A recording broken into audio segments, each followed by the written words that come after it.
Okay, moving on to number 3. Okay, number 3. Once again, we have 35% and we have an of 40. The is going to be our x again.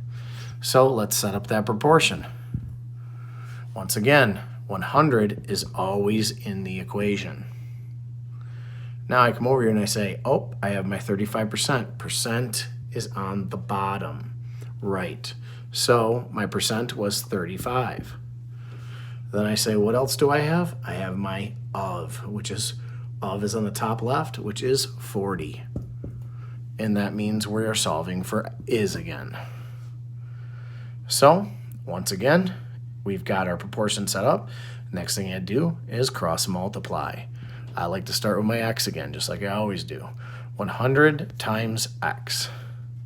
100 times x is 100x.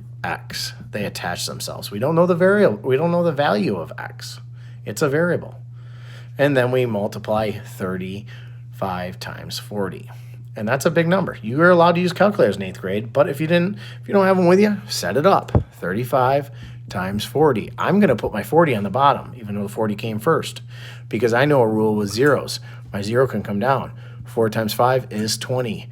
Put the 0 down, carry the 2. 4 times 3 is 12, plus 2 is 13, 14. So 1,400 or 1,400. I know this is an equation. So if it's an equation, I have to have the opposite line.